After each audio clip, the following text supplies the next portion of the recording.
Mayong buntag pag-usab mga kasugbo, welcome back din sa atong programa sa Bantay Dagat Commission. Karon mga kasugbo, atong ipadayon ang atong indot kayo nga discussion earlier regarding sa atong City Ordinance number 2447. As my personal inquiry attorney, ganahan lang kung makahibaw, sama since we are talking about registration, sama sa ato ang mga drivers diha sa atong kadalanan nga kung wala sila driver's license, pwede silang madakop sa ato ang mga checkpoint. Applicable ba kani attorney diha sa ato ang kadagatan nga kung walay license or wala na register ang ato ang mga fisherfolk while performing diha sa dagat, madakpan ba sila or posible ba kani? Under sa atong balaod, giawhag ang mga fisher folks, no, including their vessels and fishing gears to register. Now, kaning ordinansa, although 2016, di isa ta kaingon nga ang atong mga fisher folks atong dakpon, like for example, driving a vehicle without any license, because that is mandated by law. Kaning atong ordinansa is for purposes of registering the fisher folks, pero naani penalty. But kung sa higayon nga nag-fishing baron siya na using the territorial waters of Cebu City, not necessarily nga ato siyang dakpon nga way lisensya. Kay ang balaod nag-ingon naman nga magparehistro og kuha mong lisensya. Unless, of course, ni-violate yung ka sa fisheries law, kanang atong national law nga prohibiting illegal fishing. Mora na siya. Thank you so much, attorney, for answering that inquiry. Karon, attorney, ato ang ibalik pag-discuss sa ato ang mga kasugbo or ato ang i-clarify, i-share nato sa ilaha kung unsa day ang ato ang mga procedures sa pagparehistro as fisherfolks. Yeah. Now, ang registration process ani number 1, mo secure gyud ka og application form. Asa man ni kuhaon ang inyong application form? Of course, the nearest office diya sa City Hall is the Bantay Dagat office. Mao man ni ang mag-distribute, no, og mga application forms. Now, ikaduha, ang paghuman niya og comply sa iyang application, ang katong iyang gipang fill up ng application, he will submit it, no, to the Bantay Dagat, the same office nga mo pahigayon. Then you will be, ang iyang application i-verify unya, i-validate ba ni siya, no, i-validate ba ito, no, i-verify ni siya, and and ang katong mga supporting documents needed mo to'y i-assess, i-validate, then after issuehan din siya kanang giingon certificate of registration. Now, pag issue sa certificate of registration, the issuance of dili diha sa Bantay Dagat, but you still have to undergo a process nga i-forward namo ngadto sa office sa mayor para ang mayor gyud mo finally sign and approve the registration form or certificate of registration, what we call it. Muna siya ang process na to. Sir Alex, pila man or kapila man magparehistro ang ato ang mga fisher folks, sir? Or every once a year ba ni, twice a year? Or kanus man ang ilahang, until when ang ilahang validity? No? Yes. At any time of a year, once a year lang na siya ang atong Annual. Annual ginang atong pagparehistro sa atong mga fishing gears, atong mga fishing vessels. Kausa ra gyud. Annual. Since we are talking earlier, attorney, nga dili di ay madakop sila kung wala sila nakalabag sa ato ang mga fishery laws din na sa ato ang kadagatan. Yes. Unsa man day essence sa atong balaod or kani nga city city ordinance, attorney, nga makaingon jud ang ato ang mga fisher folks nga dapat jud silang magparehistro? Unsa may benefits nga angay jud silang magparehistro? Well, ang benefit number 1 is magparehistro sila so that they will be na sila recognition, no, as a member or a duly licensed, registered fisherfolks, no? Mo ba na siya? Number one, naman sana sa diri sa akong kuan. For information Niya, generation. ikaduha, karon, since the ordinance is for registration, there is also what we call the purpose of the ordinance among sa fisherfolks is regulation.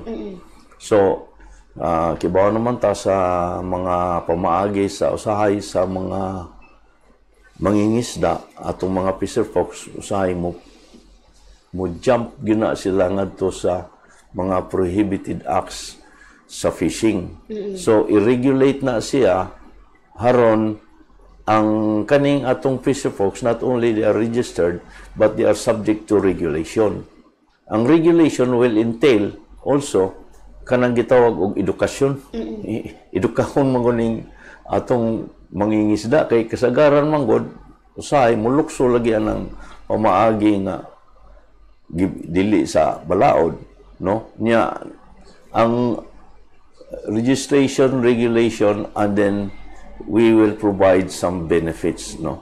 Once you are fisher folks, og unsay mga ayuda sa gobyerno, national, local, makabenepisyo sila once they are duly registered. Kaya naman tayo mga listahan ana, then we call them, then provide them the benefits. Nya, usasan ana, kanang the ordinance is to gather all, no? Unya, para sa ilang livelihood. Di ba? Mo na siya ang general concept sa ordinance. Talking about education, attorney, nga to yung educate ang ato ang mga fisher folks diha sa atong kadagatan para fully aware sila kung unsa day ang pwede or dili or para maiwasan ang any violation nila.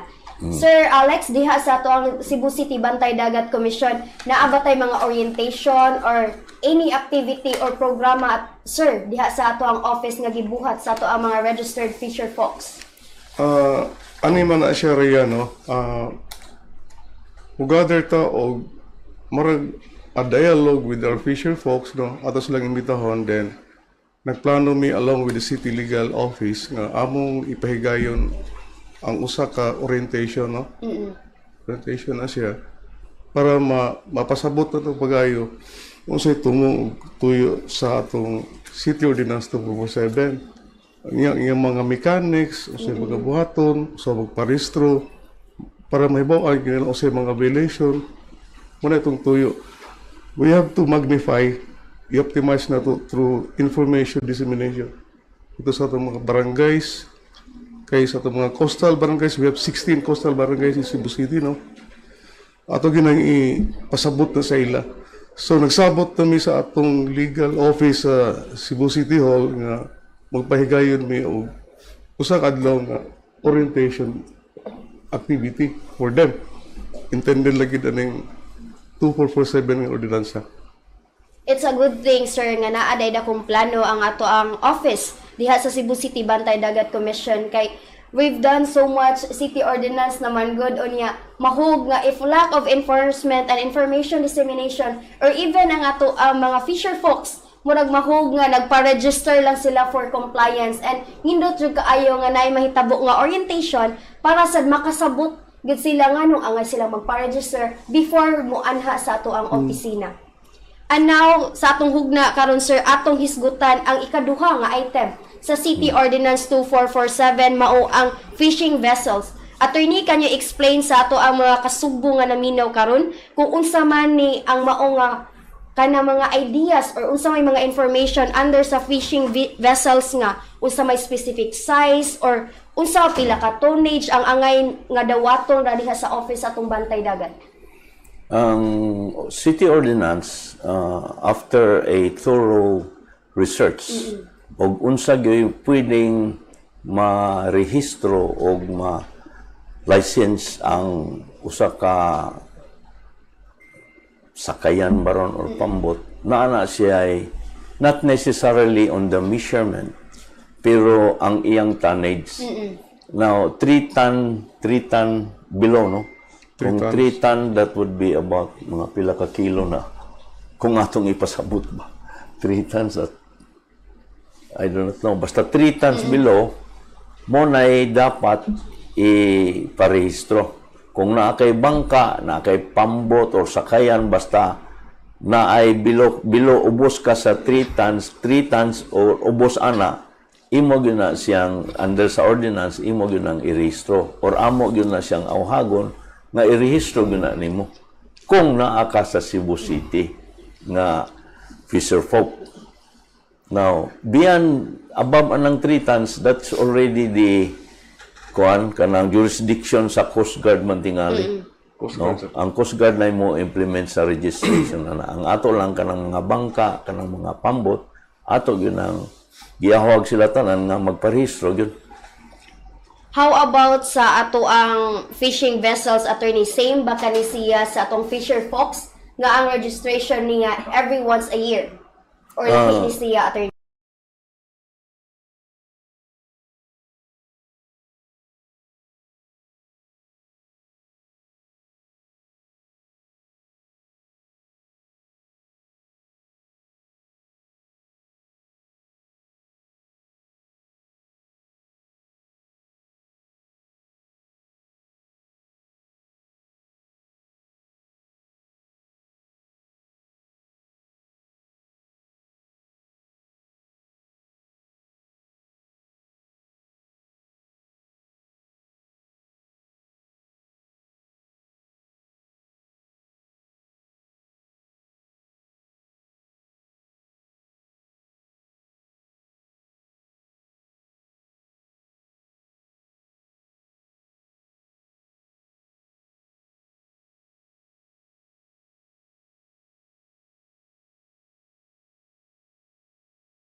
Maritime, sir. I think maritime, kaya sila may police, no? So it should be, sila mo take custody of that. We only process the papers for the impounding of the vessel. Talking about violation and penalties, sir, unsa man diay ang mga prohibited acts sa ato ang City Ordinance number 2447, sir?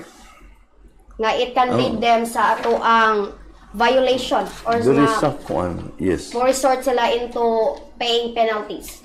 Sa Rule 36, actually, this is the implementing rules. Ang prohibited acts, kanang unauthorized fishing activities, no? Kanang we implement niya, wa ka mukuha og mga license, those are prohibited acts, no? Engage in fishing without registration papers or without valid license, niya non-compliance with the terms and conditions, no? Sa mga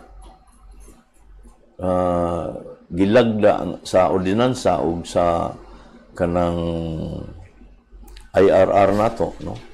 Number 1, for example, use of gear other than the specified in the license. So, pananglitan ang imong lisensya spear fishing, no?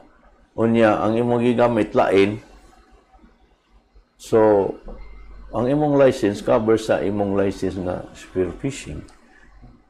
So, naanay violation. Okay? Now, kanang imong vessel nga imbis 3 ton below, nya imong gi-alter kay dako siya, more than 3 ton, nya imong gi-alter ang imong application para na ay misrepresentation, that's also a violation. Nya ang kanang pag-transfer nimo, baligya nimo imong mga gears, tanan kanang pambo, tanan whatever, no? Baligya nimo nya wa nimo girehistro, that is also a prohibited acts under sa atong ordinance. Unya, of course, kanang apply ka ang imong pangan si Juan, nya ang imong tinulang birth certificate Pedro, lain-lain. So that's also a prohibited act sa ato, good kanang in accordance lang yun sa kanang standard na process ba niya. Of course, naman giuban nga di magyud mamayad, no pabayron di mabayad, niya magsigi og violate sa atong ordinance. Those are also prohibited acts. Just to clarify lang, attorney, sa ato ang number 1 sa prohibited acts nato naa dinhi ang unauthorized fishing activities of no person. Again, number 1, unauthorized fishing activities, no person, natural or juridical, shall engage in any fishing activity without registration papers. We've mentioned earlier regarding sa registration kung unsa gyud ka importante. So mahugid ay nga violation or prohibited act gyud ang dili pag-register. Dili, yes, prohibited acts na siya. So gidili na siya nga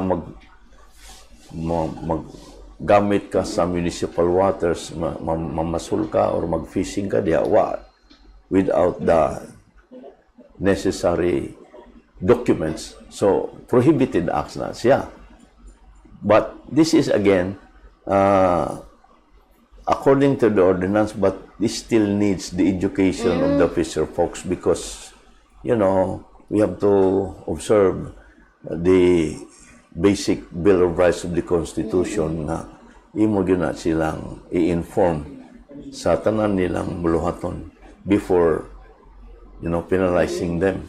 But it's still a prohibited act. Once the ordinance will be in full implementation, that will fall under the prohibited acts, chapter 6 na, no? When can we expect the full implementation of this city ordinance, attorney?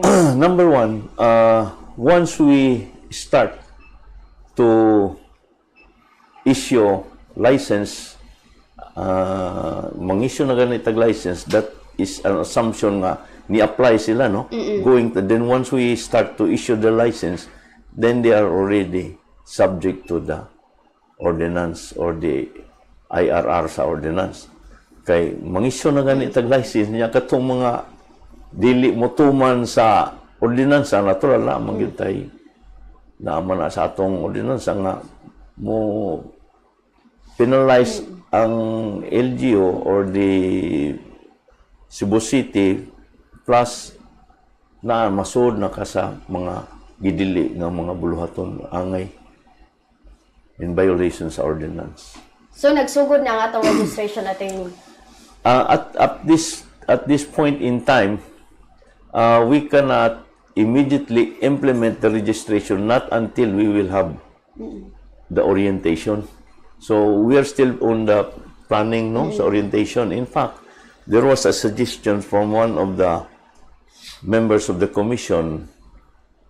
I think the city legal representative suggested that the social hall sa City Hall man siguro to will be community hall sa community hall na will be the venue for the orientation. Ang importante man gyud anay gyud nga ma-orient ang mga fisher folks before we implement the ordinance. This is a long overdue implementation sa ordinance kay 2016, right? 2016, and so many things had happened. Napadudroy kanang mga developments along the shoreline, no? So we have to really educate our fisher folks. So far lang, sir, sa pag-start diha sa Bantay Dagat Commission, unsa may mga illegal activities nga nadakpan or naa ba may mga nasugatan nga inani nga instances, sir? Si Executive Director. namin nadakpan. When I assume sa Bantay Dagat Commission, nagpahigayon may operation along sa atong BFAR, yung Bureau of Fisheries and Aquatic Resources sa Cebu. Doon na may mga law enforcement, mga operatives. Along with us, because they are supporting the Bantay Dagat, mag-conduct me og joint operation. So, ang mag-ipahigayon random, naagi may nadakop. Naitabo gina sometime last year, doon na namin nidakpan yun. Then, what we did, amo lang gi-account, amo gi-process na mo ang katong ebidensya, ang mga violators, then amo silang gi-turnover dito sa DFAR. Kaya sila na mo file sa administrative or criminal case sa mga violators. Sa among side dire, suportahan lang mi sa BFAR para ma-implement ang atong market denial. Para di na sila makasulod sa atong market nga kini mga fish products safe for human consumption. Namin makita gani nga on the spot violation amo nang kupiskahon. Amo nang i-turnover nga to sa before for examination, i-undergo na siya o kining laboratory analysis pag-determine kung ang kining particular nga klase nga isda pinabutan ba siya, gamitan ba ni siya o kanang mga poisonous or toxic substance. Then was ma-prove na nasa atong laboratory analysis na to, laboratory process na to sa BFAR, amo na gining amo ni siyang ilubong na mo ni. Yang uban ani i-distribute na mo katong mga safe for amo ni hatag sa mga charity institution. Karon, attorney, any parting shot sa ato ang mga kasugbo sa enforcement sa ato ang City Ordinance number 2447? Ang iyon lang yun ako, ang mga kaigsuunan mangingisda, mga fisher folks, langkob na sa tanan, nga naay tay ordinansa, ato unya nang i-implement, niya hangyon lang nato sila nga mo abag lang sad sila sa atong mga kalihukan kabahin aning City Ordinance 2447. Maura na akong hangyo nila. Daghan kayong salamat, Attorney Ernesto Jose P. Rama, ang ato ang chairman diha sa Cebu City Bantay Dagat Commission. Any parting shot sa ato ang Executive Commander sa Cebu City Bantay Dagat Commission, Retired Police Colonel Alexander Soledad. Sir, any parting shot or message, sir, especially sa pag-auhag sa atong orientation nga umaabot nga pagabuhaton to reach the full implementation sa kani nga City Ordinance number 2447, sir? Ang mong iauhag ang tanan mga fisher folks nga mo tambong kamo sa among ipahigayon unya nga orientations nga among ipa-schedule diha sa atong Cebu City Hall. Magpadala lang kami ninyo og mga invitation, no, para kung kanusa o asa ang venue o lugar nga atong ipahigayon ang atong orientation uban sa atong city legal officers para mapasabot gyud mo kung sagi mayong katuyuan sa atong City Ordinance 2447. Ikaduha, giawhag ko kamo mga mangingisda na magparehistro na kita sa atong mga sakinan, atong mga gamit. Kung labaw sa tanan, giawhag ko kamo nga ayaw paghimo og mga illegal acts sa atong kadagatan diri sa siyudad sa Cebu. Maura ka na riya, daghang salamat. Daghan kayong salamat, Sir Alexander Soledad, dinha sa Cebu City Bantay Dagat Commission. Mauto siya mga kasugbo ang atong chairman, kauban ang atong executive director, nga nag-awhag ka nato to register sa ato ang mga fishing vessels, isip fisherfolk, o ang ato ang mga gears nga ginagamit inadlaw-adlaw diha sa ato ang kadagatan. And of course, importante kaayo ang full implementation. Mao kita mo suporta sa ato ang enforcement sa ato ang City Ordinance number 2447. Kay every ordinance para man na sa ikaayo kanatong tanan, og of course para sa information dissemination, para sa atong education nga makaibaw ta kung unsa day mga prohibited acts para malikayan na nato ang any kind of violation diha sa atong kadagatan. Daghan kayong salamat again, Attorney and Sir, og see you sa next episode dinhi sa Bantay Dagat Commission.